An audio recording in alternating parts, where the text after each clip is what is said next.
Hi everyone, welcome back to our channel OSDL TV, and this is David speaking right here. Guys, I want to take this opportunity to introduce a new program in our channel today, and this goes by the name My Story, whereby I will be bringing a guest into our channel basically to start with, like once a week. We'll be having a guest here in our channel who will be speaking about their personal experiences, different kinds of advices they could wish to give us, as well as professional advices if they wish to do that to us. So this program is starting officially today, alongside with the normal content that I've been uploading here, right here in this channel. We'll still be posting our normal content as usual, but we're going to have this new program that starts today. Goes by the name, and this is going to be on series, goes by the name My Story. So we'll be having a guest once a week, starting from today, this week. And then next week, we're going to have a different person who will be coming into this channel, talk to us, sharing their experiences on different aspects of life. So that we get to learn from them. And if you guys have questions, got any question, you can put a comment on the section below. Whenever possible, we'll come back here and we'll provide the answers to those questions. Every shot from the top, we're gonna be two hearts running wild.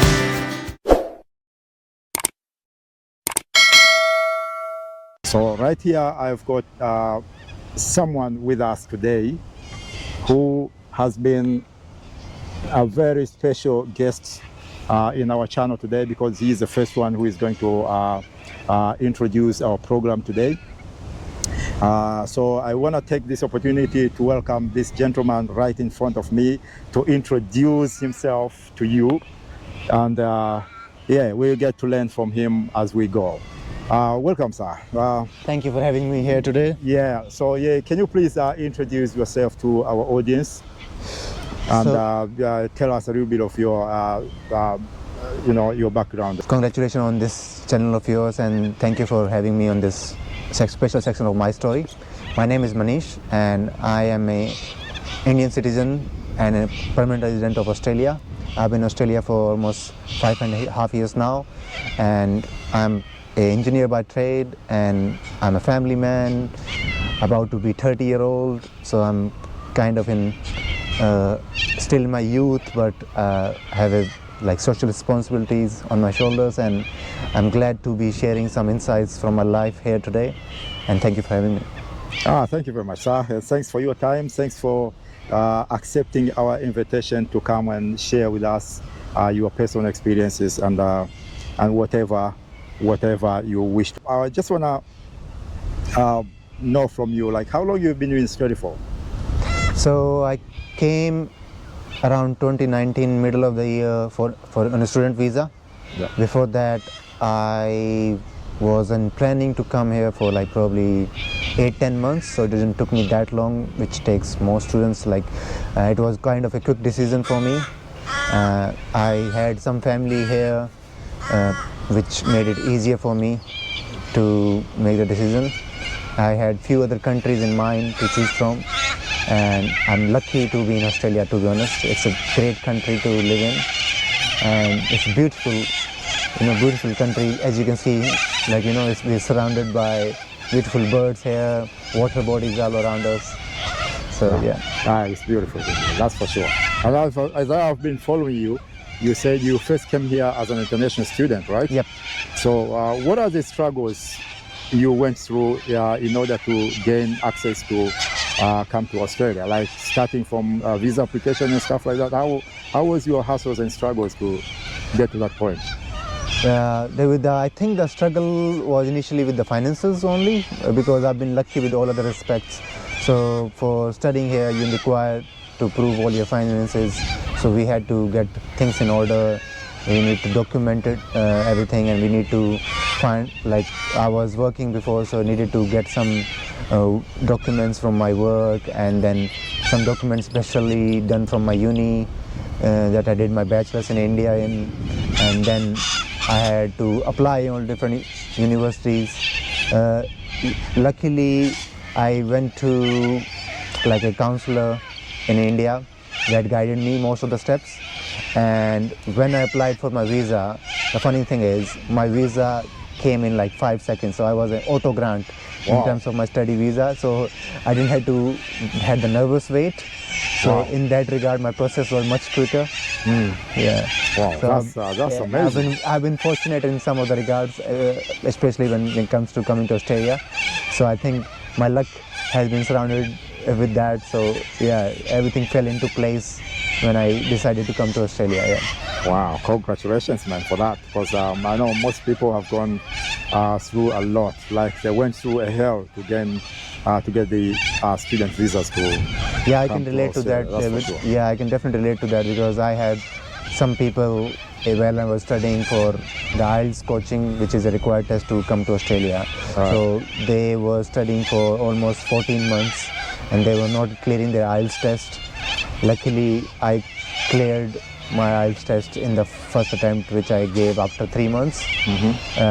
But because I studied in English throughout my life in terms of my school, from primary and high school and my bachelor's, the subjects were in English.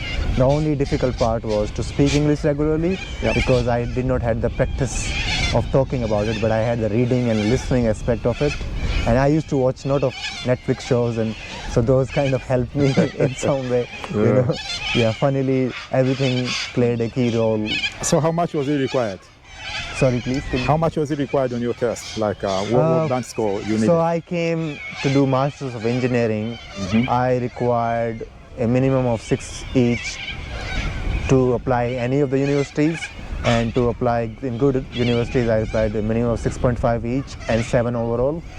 Yeah, so I achieved that result of 6.5 each and 7.5 overall. Yeah.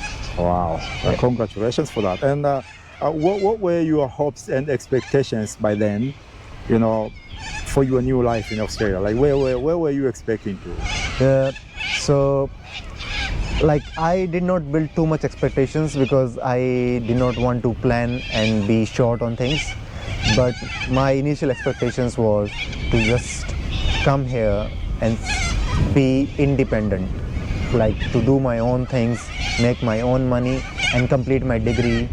I had some, like when I arrived in Perth, I saw this beautiful building, the tallest building in Perth.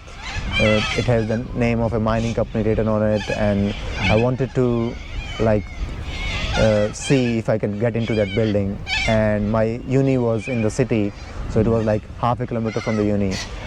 So I wanted to, like, you know, complete my studies, get my permanent residency, like, and then get a good job in engineering field, and then hopefully somehow balance the social aspects of it. But I didn't think too much into details of how it will happen. I had some friends who like kind of guided me throughout, and you know, it was a slow and steady process of continuous growth in that regard. But I always believe if you put in effort at the right time and you work towards things, Australia is a land of opportunity, definitely. You know, it provides you with all the things that you can hope for. Like even like after my uni finished, I had to wait like 6 months to get my first engineering job. Yeah. Okay. You mentioned like financial situation and challenges back there before you came to Australia. And what are the challenges you faced when you first got to Australia? Like especially on the first few months when you arrived here, or that first year, like what were the challenges that you faced?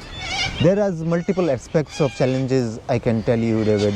Mostly it's related to mentally and emotional challenges, because when you move away from family, that safety net gets away from you, and you're like, you go through these emotions alone, and then mentally you don't have anyone to confide in. Like you don't trust people all of a sudden, and you move to a new country, then you feel like, are you ready to do this, or are you still like, you know, still lacking in things, or you do have a self-doubt, and then you doubt the decision of, you know, coming here, staying here, and like, so it needs to, like, you need to grow over that fear that you can't do it, because yes, you can do it. I see. Wow, that's wonderful, man. Do you think like coming to Australia was the best choice in your life?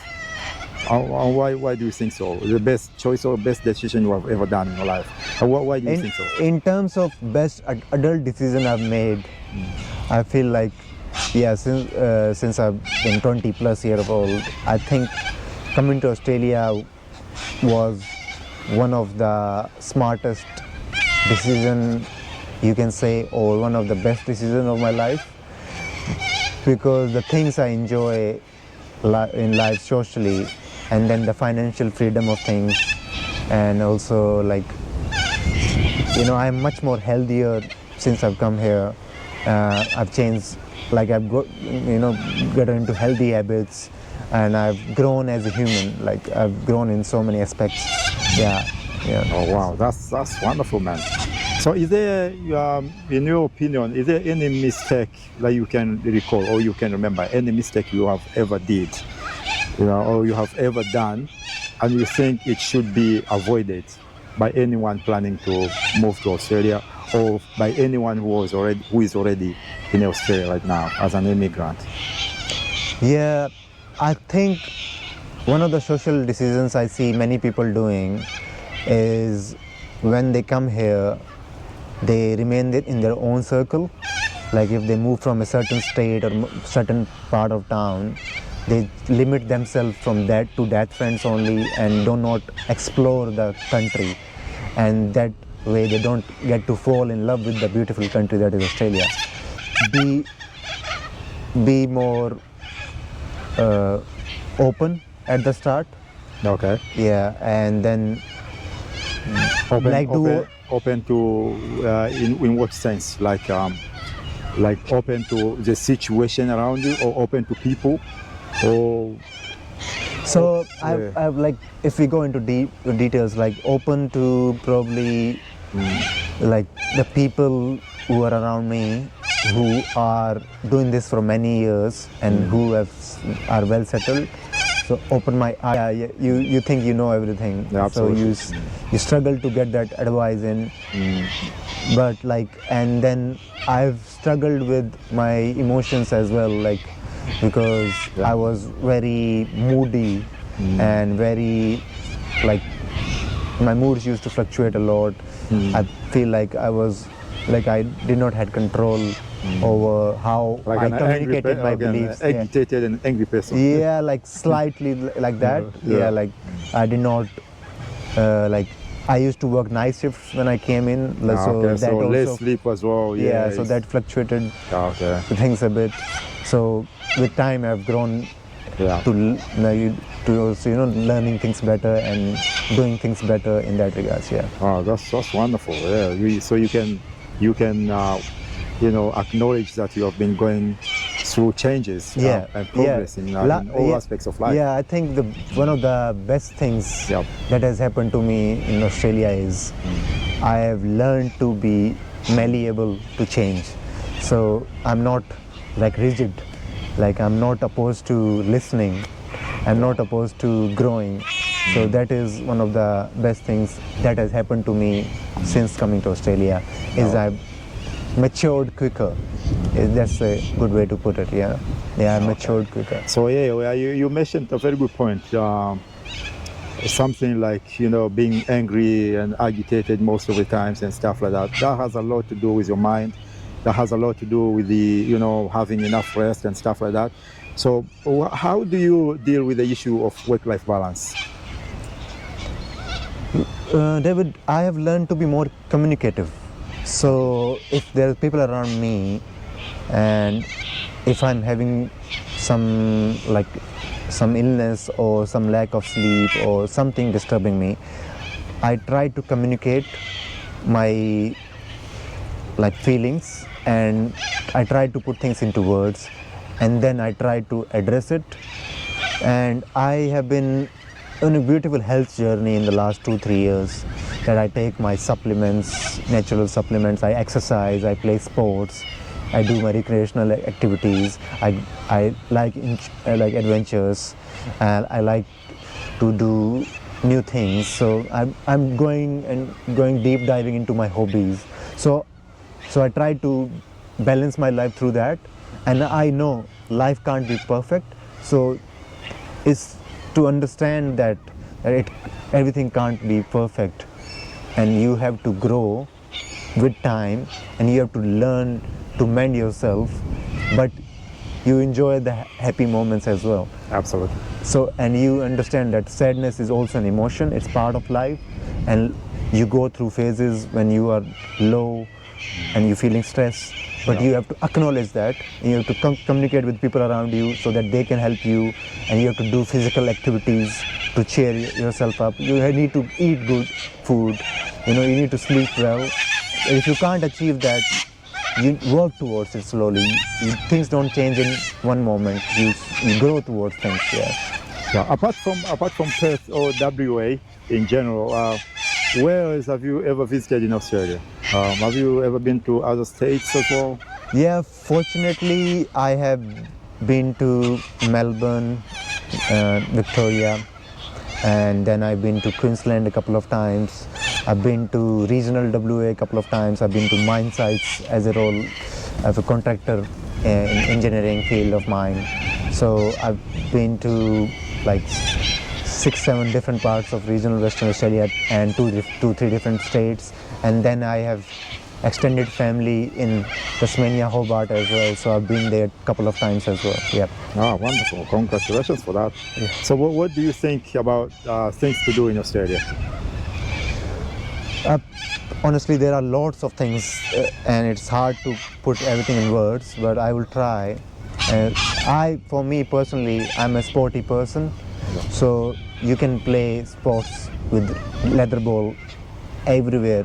If you go 5 kilometers, you will find 2 grounds where you can play sports here, which is very different to India. You have specific academies and all that only. Here you can play sports socially all the time.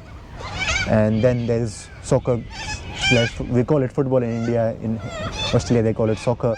So we have like soccer grounds as well. So I play soccer with my local club as well as cricket with my local club on the weekends, and I do sports training during the week. And then I try to do some CrossFit training in the gym sense. And other activities I've done like zip lining, go-karting. I've been to like few activities around the water. I've been to a activity which is like it was like kite flying kind of thing, but you are up in there. It's a parachute gliding, something like that it's called. Then I've been to like near the city there is a big zip line course. I've done that, and I'm learning to swim actually.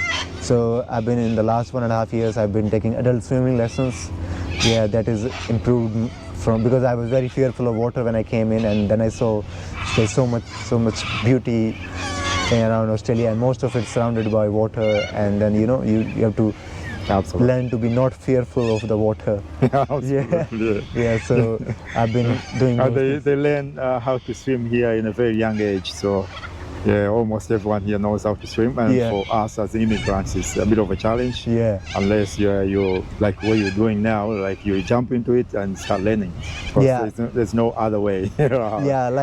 For me, like I came from a state of Rajasthan, which is mostly famous for its castles and famous for its history and famous for like the deserts, not for the water bodies or anything like that. So I didn't feel like there was a need to learn put swimming. Much effort into swimming. And so like not many people from where I come from know swimming. So I feel like in Australia, almost everyone who grows up here, at least, more than 90% of people are good swimmers. They learn swimming throughout their school years, so it comes to them naturally, and they take it for granted that everyone knows swimming. Wow. It's like, yeah, absolutely. It's like like for them it's like walking.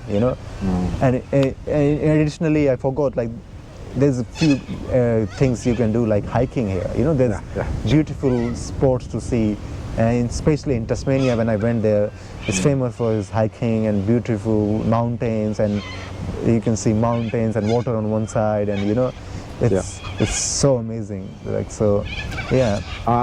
An interesting place ever visited in this country, one or two. Okay, can you share with us, like, most interesting place, according to you, ever visited in this country?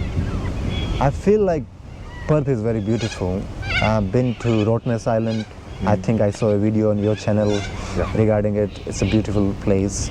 And then, for me, my favorite place to visit is a national park. It's called Karijini National Park, and it's probably 4 to 5 hour flight and then 2-3 hours drive to reach there. And there is a beautiful gorge, which is like a water body, like it's like a natural private spa kind of thing. After you go 1 hour, like it takes, like you go there and you walk down the stairs. It's like it takes 1 hour to walk down the stairs to reach that beautiful spot. Wow. But it's very beautiful, and it's the most beautiful thing I've seen in all my life. Where that is? It's in north of WA, and it's probably like probably 2,500 kilometers. Okay. So it's a long drive, but you can take a flight to a nearby station, nearby airport, and then 2-3 hour. You can hire a 4x4 car there, because you can't take a normal car. You need a 4x4 there to reach there. Yeah, it's a beautiful place. Yeah. Oh wow. Okay, so you have said so many things, and probably those stuff that you have ever mentioned also found in different states. I mean, other states in Australia as well. So why Perth? Like, other than that, other than those things that you have said about Perth, why did you choose to settle in Perth? So Perth actually was a decision based on the extra regional points you get when you study in Perth. That was the logic behind it, honestly. So I was looking forward to gain my permanent residency back then. So I started planning back then, if I come to Australia and if I like Australia, what are my options after that? So I had the choice of Queensland, Melbourne, and then Perth. And my uni had multiple campuses all around Australia as well, so I could have gone to any of the states. There were 2-3 campuses in Queensland and one in Victoria, and one in Perth and one in Sydney. So I had multiple choices in that regard. But Perth was simpler in terms of, when I came, Perth was cheaper, but because of mining for engineers it was good. And then I had extra points, 5 extra points for studying here and be a local resident of here, So even if you're a temporary resident of here and you study here, you get extra points. So that made it simpler for me to choose Perth. Yeah. How do you cope with Australian culture? Sorry? That's probably contrary to Indian culture and stuff like that. You've got your own way of doing things back in India as an Indian, and here they've got their own way of doing things, how they relate to each other, how they spend their times, and stuff like that. Sports, what they love, what they do the most. How do you relate to those culture, and especially those that are opposed to yours?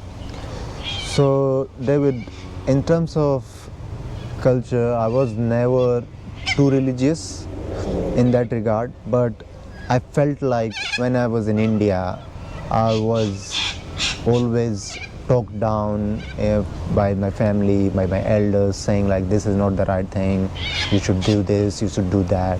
Whereas in Australia it's more open culture kind of thing. Yep. You can choose to follow your culture, or you can choose to. So yes, Manish, we have spoken a lot of things here today, and we really appreciate your suggestions. We really appreciate your time here today, and we're learning a lot from you. I'm so grateful to I'm so grateful for what you are doing to us. This is wonderful. It's your first program today, and actually it's very enriching. So what's your general suggestions to all immigrants in Australia and those people who are still out there planning to migrate to Australia, or moving to Australia? What would you say to them, according to your experience? Thank you, David, for saying those kind words. In terms of my suggestions, my personal suggestions, these are only my personal suggestions. So, like I have been in Australia for a while, and when I was studying back then, I wanted to stay in India and get a job there, and then things changed, things change, and I'm lucky to be here, first of all. And then I actually had a thought of either going to Canada or go to Australia or go to USA or go to Europe. There was this many thoughts coming to my mind, and my family was thinking which one is best, and we were all thinking together in that regards. So I'm lucky I chose Australia, because overall there are some benefits in Australia to other countries which is easy to miss. First of all, it's not as much densely populated. Yeah. And the weather is it's about 27 million right now. Yeah, we are growing, mostly immigrants now, which is growing population. Okay. And I'm glad it's such a multicultural country, Yeah, absolutely. There's so many people from Asia, Southeast Asia, Europe, so many from UK, and then Aboriginal Australians, and then white Australians, and then Caucasians, and so were there South Americans, and Oh, thank you very much for that, Manish. Was there anything that shocked you the most when you first arrived there? If any. I think there is a bit of racism still here in Australia, that I find, because people are make a decision, if he looks like that, he might behave like that in a certain way. Honestly, we all are different. There is some things that we that has an impact on how we grew up, who we grew around with. There is certain things that happens, all that overall you can see the things that has happened,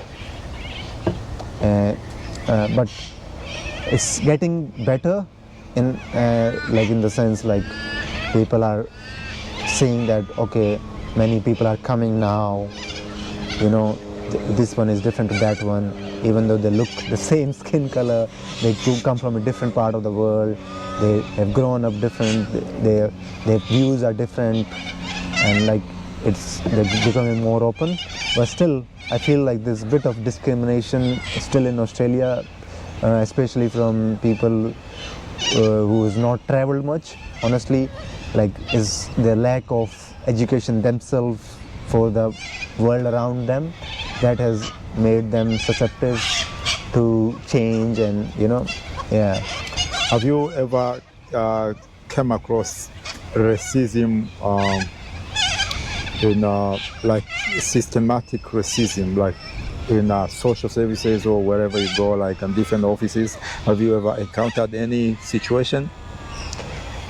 Or you talking about from individuals? And I feel in workplace it's less, and it's less obvious, because there are HR departments, and there are certain ways and laws which makes you like be the people who maybe they have to be very careful. They have to be very careful. Yeah. In terms of generally, you see, like people make a prejudice about you. Like if he looks Indian, he doesn't know how to speak English properly, most likely, and he doesn't know how to well behave, or he doesn't know how to do this, or he might maybe a certain way, or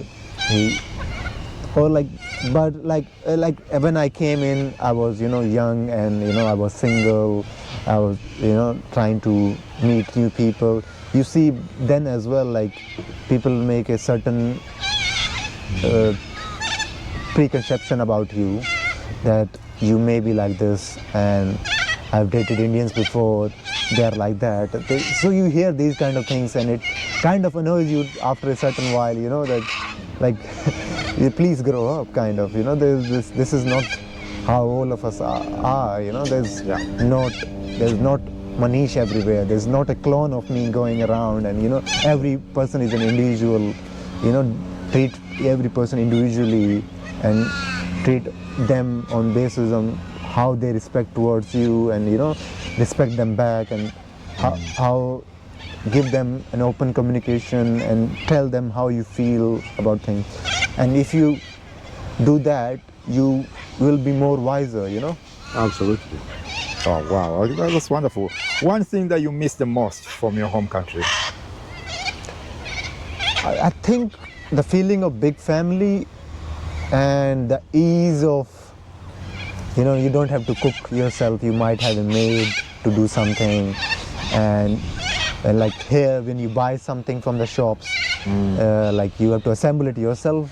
I was assembling a bed today just before, because I was doing something in the house, and then if I was doing something in the garden, I would do it myself. So I had to upskill myself, which is a good thing in terms of doing gardening things, and I have to be a little bit of a carpenter, a little bit of a plumber, a little bit of electrician to to survive in Australia. You have to do small basic things, otherwise it's very expensive to call the tradies here.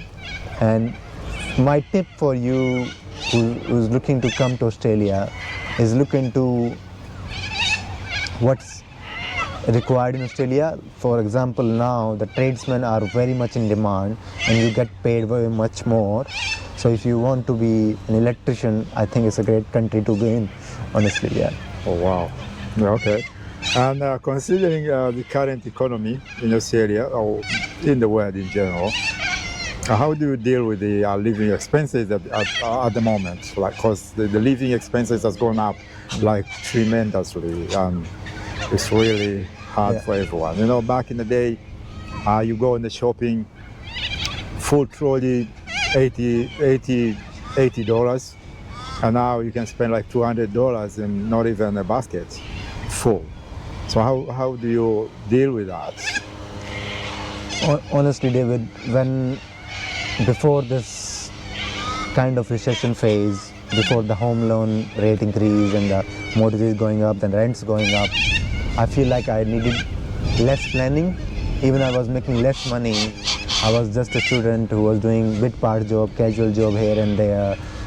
Like I was working 20-30 hours a week only, and to earn more. Yeah, I didn't need to make that much money to live the same life as I'm doing now. But I will consider myself to be lucky to be, have a good job back then when the things were happening and things were going bad. That I had Wow, we're having a beautiful entertainment from birds. Guys, we're in this beautiful park, and we're enjoying a very nice singing from the birds. Yeah, hopefully you can still hear us. Yeah, we have cockatoos around us. The Australian birds. They're trying to be part of our story. 100%. That's why we chose this spot here, guys. so that we can enjoy together.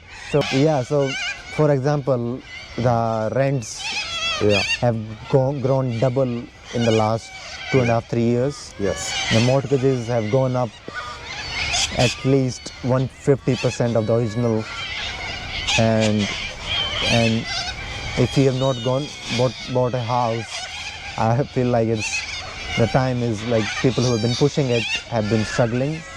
So luckily I got my own house 3 years back, just before all things went bad, and like I do not have a polite way to say it, but like I feel for the people who not like planned and saved enough to fight this recession and this rising prices. I don't feel the government is doing things fast and quick enough to balance out things. Nowadays the balance is gone out of control, and it's very hard. Personally, I feel like I've taken so many decisions that has favored me in the last 3-4 years, I had 3 changes in jobs because financially, if I stayed at my first job, I would not have grown that much in terms of knowledge as well as financially. I am well settled in my job because of that, and I can be with my family more. I can play with sports and all those things in my free time, and I have some free time because of planning and thinking and acting on things. Otherwise it's very hard economy to deal with. So yeah, I feel like you need to take guidance from people around you who are doing good, and you don't need to suffer alone. You need to. So what's your future plans for the next year or next couple years? So I got my permanent residency only in the last year. So in the future, probably I will apply for citizenship of Australia. I'm still thinking about it because India doesn't allow dual citizenship. So I will have to relinquish the citizenship of India. So which is gonna be a thing to work on, and the deep planning required. In terms of my travel plan, I have some travel plans as well. I'm thinking of going to travel to Africa for my first time in my life, and then travel to India as well as visit some places in India that I have not been before for 3-4 weeks. And if I had the budget or time, I might go to Singapore as well. Mm-hmm. And probably this year, Christmas of 2025, I will be in Tasmania with the family to see to visit the family there and spend some time in Tasmania. I would love to go back to Karijini National Park sometime in the next 2-3 years. Okay.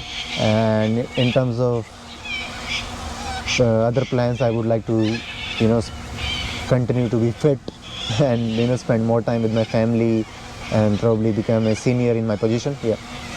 No. Okay. In my work. Yeah. And you still got parents and relatives back home? Yes, my family, my parents are back in India, in Rajasthan. They visited Australia for the first time last year, and they loved it actually. They found it so beautiful, and Australia offers so much. Like you can go to a park nearby and you see one thing, and then you go to a park nearby which can be a water park, and the different councils, different areas, we call it suburbs here, different colonies we call it in India.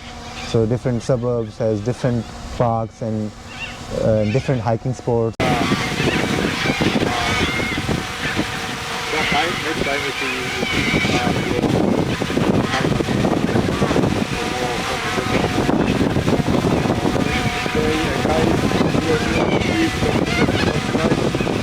Like and share, protect your loved ones and all the people